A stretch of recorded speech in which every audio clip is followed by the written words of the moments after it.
All right, so we have some new fabric to talk about today. Look at that. Isn't that gorgeous?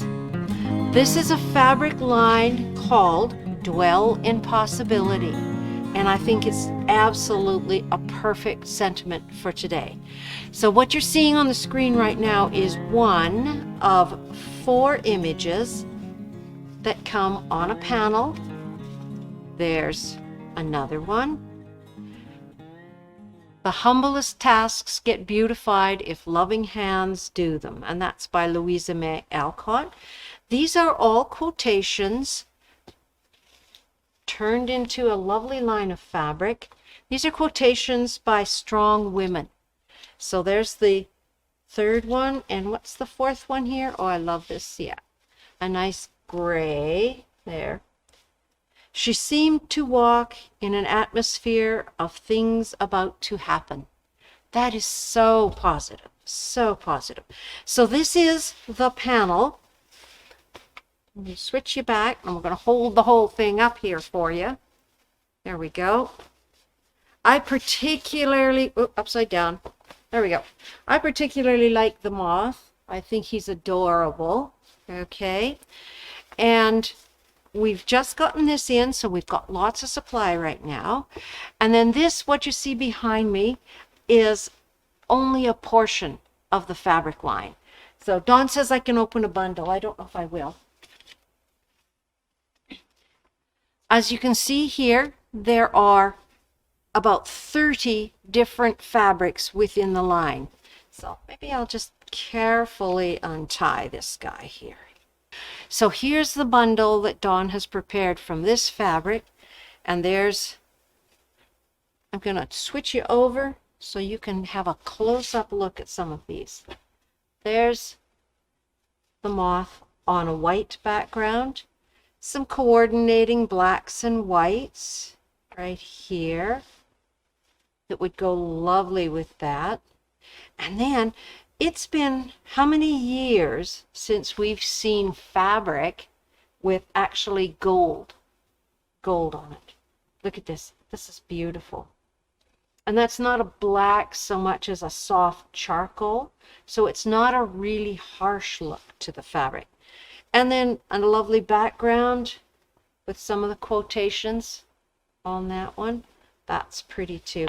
And then we branch out into the colors. We're going to call them Gwen's colors. So there's our moth with a, it's more of a coral than an orange. Some of the coordinates in that guy there.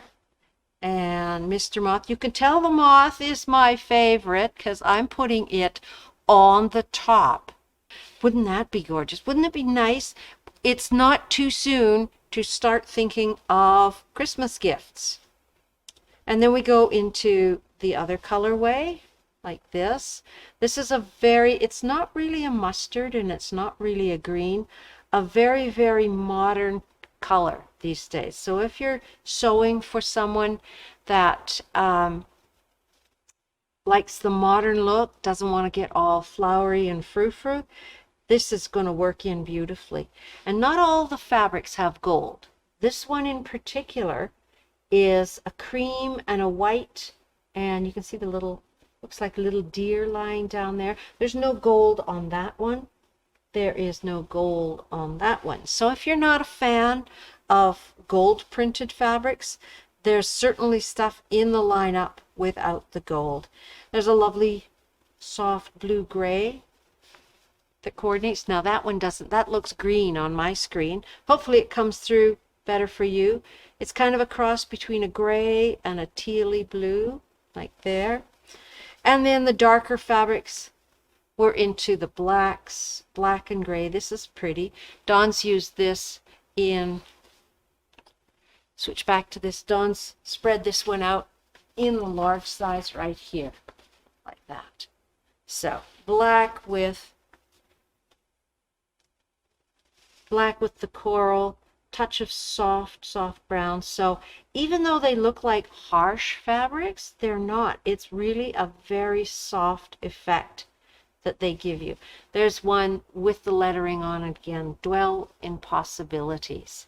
really pretty fabric line. So now that I've destroyed Dawn's little bundle, but she said I could, that's all right.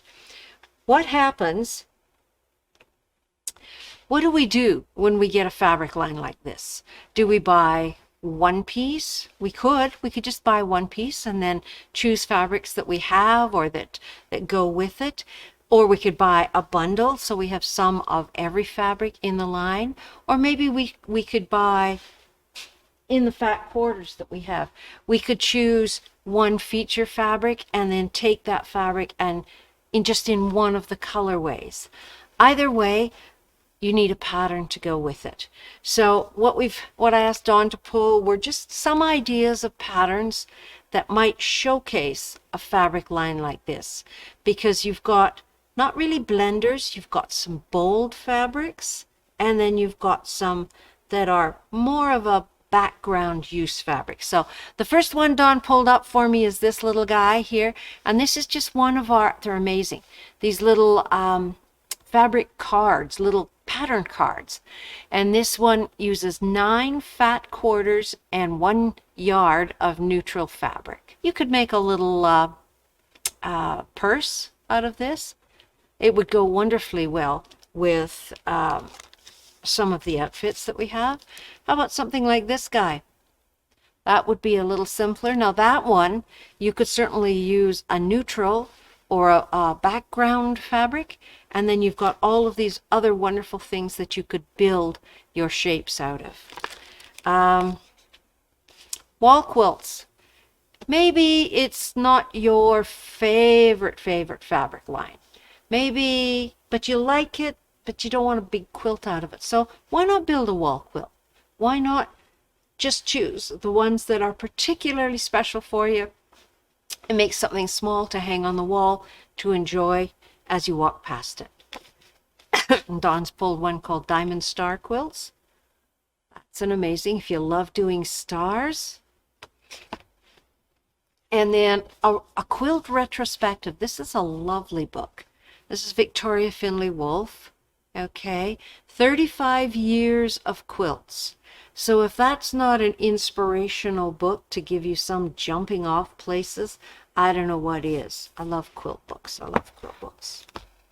Or, I'm going to switch back because this one I think is particularly suited to a fabric line like this.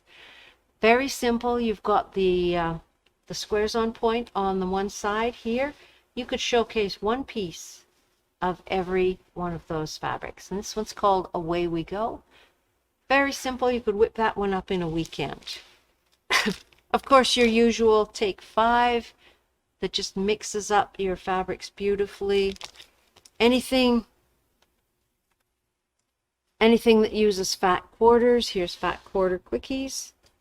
And then if you want something a little bit more challenging, how about some curved piecing in this one? And this one is, all the quilts have curves in it, but I grabbed this one off the floor because it's a good reference if you've got the modern fabrics, the things that are perhaps a little unusual, not your grandmother's little floral fabrics. And I'm not sure just which ones they've used in this, but I think it looks great. What else?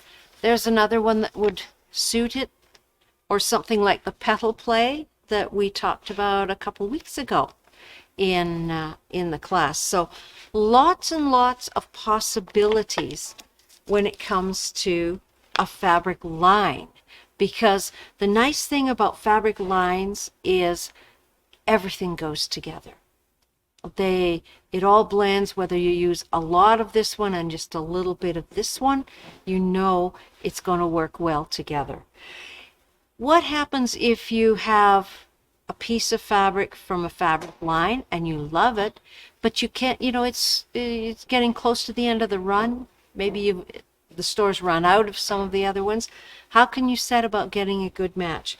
I don't know if everybody realizes. Let's see if it's on here. Yes, it is.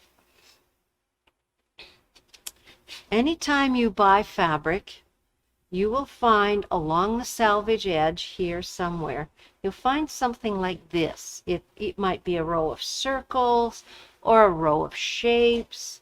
This one has got 1, 2, 3, 4, 5, 6, 7, 8, 9, 10, 11 little moths actually. And each one is a different color, and that gives you an idea of how many different colors are in the fabric line or that piece of fabric. So it's a really handy reference.